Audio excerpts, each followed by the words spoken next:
Welcome to the Odd One Out podcast. My name is Sena El-Tamimi, and in this episode, I have the privilege of introducing an accomplished academic instructor and active researcher, Dr. Ishara Ramkissoon.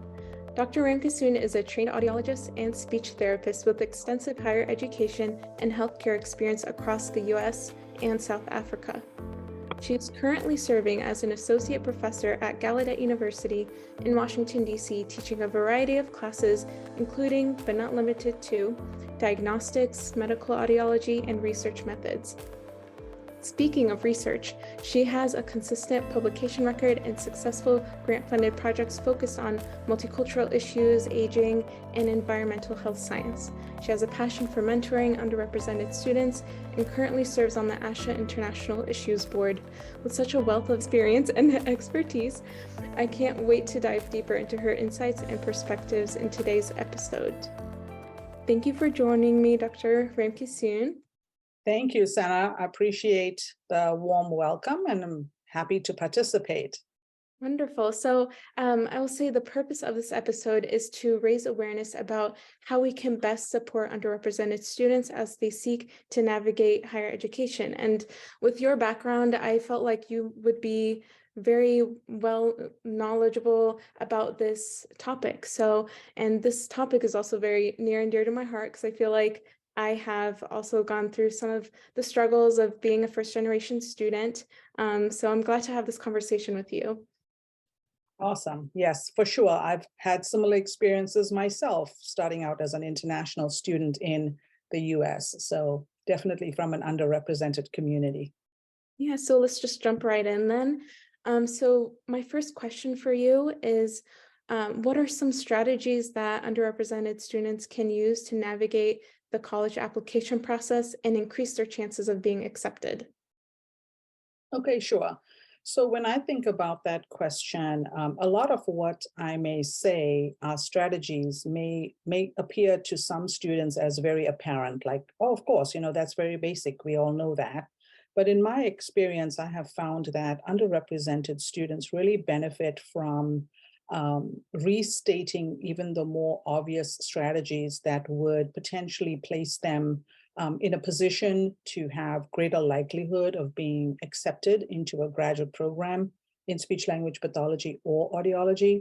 And so some of the key strategies that I recommend for all students, but particularly for underrepresented students to consider. Firstly, I really think I cannot emphasize this enough. Start preparing your application materials early. There is nothing worse than starting late and finding you don't have enough time to do a quality job. The second strategy I would recommend is to review the rules of the application process in advance. Again, this means looking at all the different schools that you are interested in applying to, because some of them will have different methods of application. Some may have, for example, online application systems, or another school may have the centralized system. So those different application portals or application methods require different things. Again, as a student preparing to submit your application to more than one school, if you know the rules of the application process in advance, it will really set you up for success. The third strategy I would recommend is when you are developing your resume, don't hesitate to highlight the unique characteristics about you that make you suitable for graduate school in communication sciences and disorders.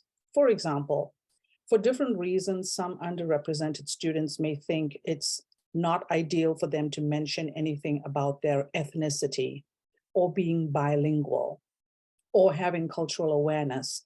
However, these are very specific factors that our profession as a whole has realized the importance of zoning in on it. We have a shortage of clinicians in audiology and speech pathology from underrepresented backgrounds, so bilingualism is preferred. A diverse ethnic background would lend itself to really diversifying the profession. So you would find that many university and other graduate programs are seeking individuals from such or who have such unique characteristics. I recommend you highlight those things on your resume.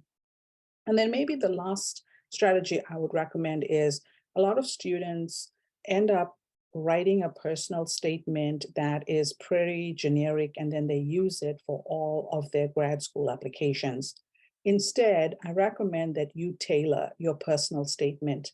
Tailor it to the exact prompt that is given by each school. Yes, I know this is more work, but there is nothing worse to the admissions review committee when they read your essay or your personal statement and they realize it doesn't even answer the question that they asked.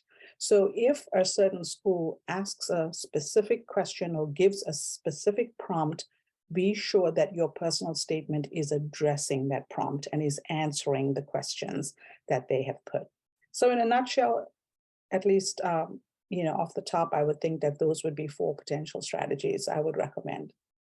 Yeah, these are great strategies. And I wish I had also learned about them sooner when I was in an undergrad interested in audiology, because the first time I applied to a grad program, I was rejected from that program. So these are very solid. Looking back, I feel like I could have definitely used that advice.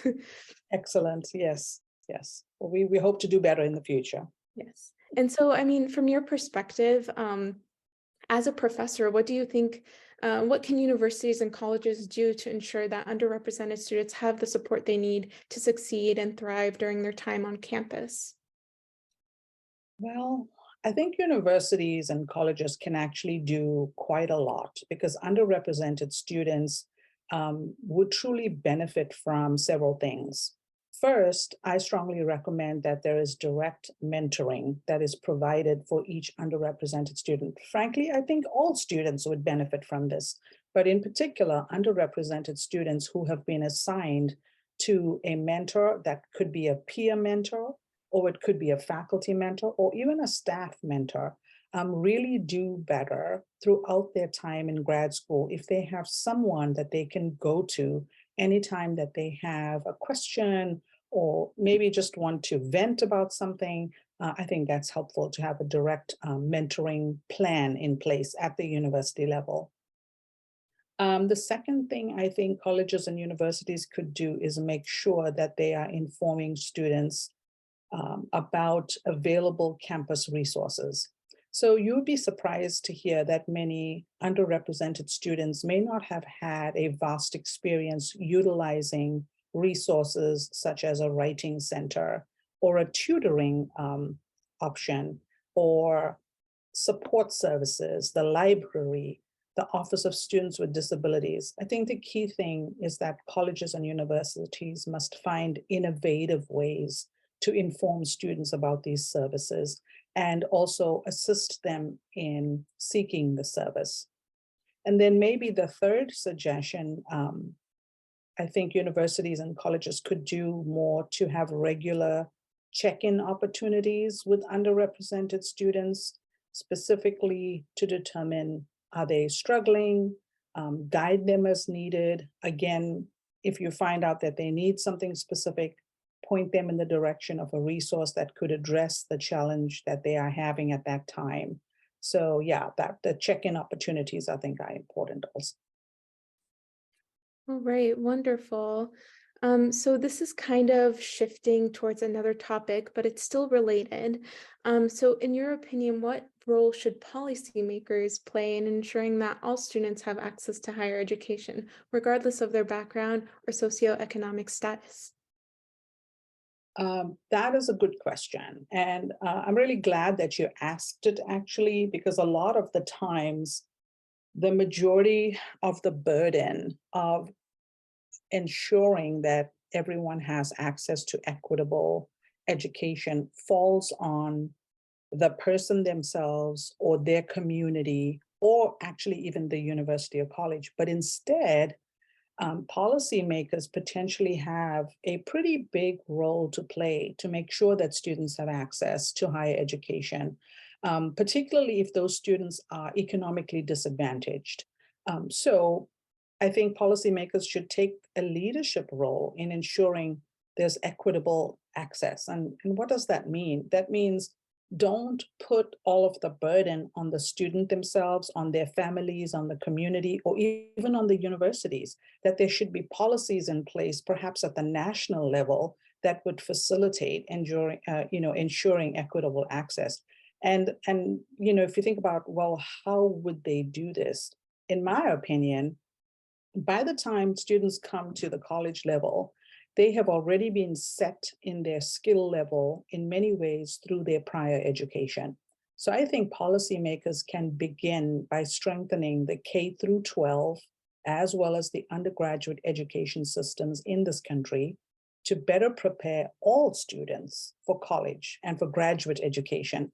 Because in particular, when underrepresented students who've not had a strong, solid educational background in K through 12 or in undergrad, find themselves being accepted into a graduate program and then find that they're having significant challenges, and oftentimes they may be told, this is a skill you should have already acquired. You should already know how to do this, but they don't. So therefore, I think policymakers can make a change to the way in which those pipeline education systems actually are strengthened and do a better job to prepare students for higher level graduate work. Oh, Another thing that policymakers maybe could do is provide better funding, like provide better funding to the institutions of higher education. Maybe that might support scholarships for underrepresented students. And I think overall, what I'm really trying to get at is policymakers, and I'm talking here about Congress people, representatives, both at the state level and at the national level, truly have to consider what is the value of an educated society. And honestly, if the goal is to have a better educated society, then there should be better funding of college education for all students or all members of society. So those are my thoughts in a nutshell. yeah, absolutely. I mean, K through 12 didn't really come to mind. And with the recent cuts in budgets for K through 12 that's been happening recently, I just feel like it's almost a step in the wrong direction. This is not setting future students up for success so much. And to speak to the funding for graduate programs, it's so scary, like going into a program and thinking about, oh, I have to take out loans, and it just adds to the stress of an already stressful program. Um, Absolutely. Mhm. so I think that's a very valuable point that you make, and something we should definitely consider. Absolutely. And the best thing about this is each of us has a representative sitting in Congress, sitting at the state level. And if we could mobilize people to be more communicative with their policymakers, I think a unified voice asking for these things hopefully will bring some positive changes in the future. Yes, absolutely. And this is just scratching the surface. So, I mean, I hope by this discussion that we had, that it raises some level of awareness for the people in our field, or even more broad than that. So I really want to thank you for your time and contribution to this episode. I really encourage any listeners out there to share their own experiences and insights on this topic, and invite them to join the conversation. Thank you so much for being here.